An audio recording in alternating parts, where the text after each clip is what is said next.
కసిరెడ్డి నారాయణ రెడ్డి గారు గౌరవ సభ్యులు. అధ్యక్ష, నాకు అవకాశం ఇచ్చినందుకు మీకు ధన్యవాదాలు తెలియజేస్తూ, కల్లవకుర్తి పేరు పెట్టుకున్నటువంటి కల్లవకుర్తి ఎత్తిపోతల పథకానికి వాస్తవంగా కల్లవకుర్తి ప్రాంతం మొత్తం రావాలి, కానీ నీళ్లు సాగునీరు రాకుండా అక్కడే ఆగిపోయినాయి. అంటే ఇంకా పైన నాగర్ కర్నూలు వరకే. గత ప్రభుత్వం 2017లో అప్పుడున్నటువంటి గౌరవ మంత్రి గారు కల్లవకుర్తికి నీళ్లు కావాలంటే 178,8 రూపాయలు శాంక్షన్ చేశారు. 2018 వరకు వర్క్స్ చేసేసి ఆ తర్వాత ఆపేశారు. కారణం ఏదైనా 5 లక్షల రూపాయలు మధ్యన ఒక రైతు టేకు చెట్లు ఉన్నాయి, దానికి డబ్బులు ఇవ్వమని చెప్పేస్తే ఆ వర్క్ పూర్తి చేయకుండా అధ్యక్ష దాన్ని కాలయాపన చేసి 5 సంవత్సరాలు పూర్తిగా మరి నష్టం జరిగింది. 178 కోట్లలో దాదాపుగా 160 కోట్ల రూపాయలు ఖర్చు పెట్టినారు. దాదాపుగా 6 సంవత్సరాలు దానికి బహుశా అనుకుంటా అప్పులు తీసుకొస్తున్నారు అంటున్నారు. 160 కోట్లకి 6 సంవత్సరాల నుంచి మరి ఇంట్రెస్ట్ కూడా కడుతున్నారు. రైతులు భూములు కోల్పోయినారు.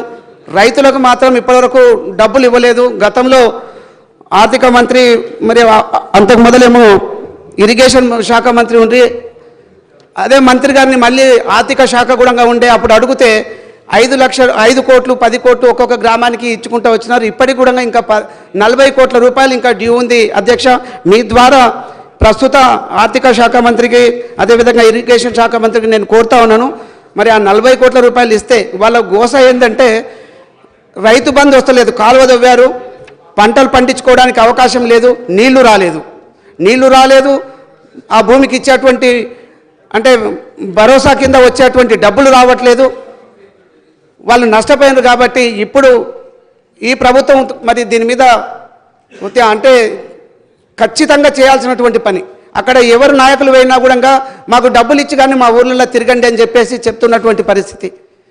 డబ్బులు ఖర్చు పెట్టారు, పని కాలేదు. కాబట్టి నేను మీ ద్వారా ఆర్థిక శాఖ మంత్రికి నా రిక్వెస్టు, ఈ 40 కోట్ల రూపాయలు రిలీజ్ చేస్తే రైతులు ఆనందంగా ఉంటారు. అదొకటి. అదేవిధంగా అధ్యక్ష, ఆమన్గల్లో గతంలో 30 పడకల హాస్పిటల్ ఉండేది. ఇప్పుడు దాన్ని 10 పడకలకు చేసినారు. మొన్న ఎలక్షన్స్ కంటే మొదలు దాన్ని 50 పడకలకు పెంచుతామని చెప్పినారు. పేపర్ మీదనే పెట్టినారు, ఇంతవరకు కాలేదు. అక్కడ 4 మండలాల కూడలైనటువంటి ఆమన్గల్లు చాలా ఇబ్బందులు పడుతున్నారు. హైదరాబాద్ రావాలంటే రాత్రిపూట ఎవరు డాక్టర్స్ ఉండరు. ఇంతవరకు 30 పడకలు ఉన్నప్పుడు ఉదయం పూట నైట్ కూడా డాక్టర్స్ ఉండేవాళ్ళు. ఇది 10 పడకలకు చేసినారు కాబట్టి డాక్టర్స్ నైటు ఉండరు, 12 గంటలు కూడా ఉండేటువంటి పరిస్థితి లేదు. వాళ్ళందరికీ చాలా ఇబ్బంది అవుతుంది. నా విజ్ఞప్తి మీ ద్వారా మరి వైద్య శాఖ మంత్రికి మరి ఖచ్చితంగా ఇది త్వరగా స్టార్ట్ చేయాలని చెప్పేసి నేను రిక్వెస్ట్ చేస్తూ ఉన్నాను. అదేవిధంగా అక్కడ ఒక జూనియర్ కాలేజ్ ఉంది అధ్యక్ష, 4 కూడలకు అయినట్టు అంటే చాలా పెద్ద పాపులేషన్ ఉంటుంది. అక్కడ జూనియర్ కాలేజెస్ లేవు. 15 సంవత్సరాల నుంచి బిల్డింగ్ కడుతున్నామని వస్తూ ఉన్నారు. ఇప్పటివరకు కూడా బిల్డింగ్ మొన్న ఒక 2 సంవత్సరాల కింద స్టార్ట్ చేసి మళ్ళీ మధ్యన దాన్ని ఆపేసేసారు. చాలా ఘోరంగా ఉంది. ఇప్పుడు ఇంకొక దగ్గర ప్లేస్లో పెట్టాలంటే దానికి కోర్టు స్టే ఉంది అని చెప్పేసి ఆ బిల్డింగ్ కట్టట్లేదు, ఆపేసినారు. ఇంకొక ప్లేస్కి వెళ్ళాలంటే దాని మీద ఆల్మోస్ట్ 1.5 కోటి రూపాయలు ఖర్చు పెట్టేసి బిల్డింగ్ కట్టినారు. దీనికి కూడా ప్రత్యామ్నాయంగా మరి వేరేనన్నా చూసుకోవాలి, లేకపోతే ఆ కోర్టు కేసును తొందరగా కంప్లీట్ అయ్యేటట్టుగా చూసుకోవాలి. ఆ ప్రాంతంలో విద్యార్థులకు జూనియర్ కాలేజ్ లేక ప్రాబ్లం అవుతుంది.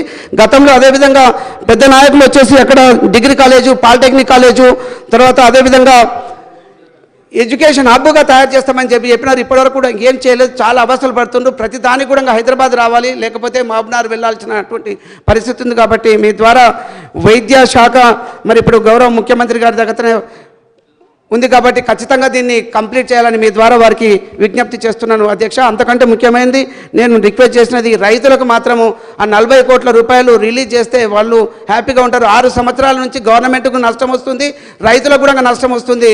దాన్ని కంప్లీట్ చేస్తే 5 లక్షల రూపాయలు టేకు చెట్లు ఉన్నాయి, దాన్ని వాళ్ళకి 5 లక్షల రూపాయలు ఒక్క రైతుకి ఇచ్చేస్తే ఆ వర్క్ కంప్లీట్ అవుతుంది. అధ్యక్ష, మీ ద్వారా ఇంతవరకు నేను కలెక్టర్ గారికి కూడా చెప్పినాను, అది కాలేదు.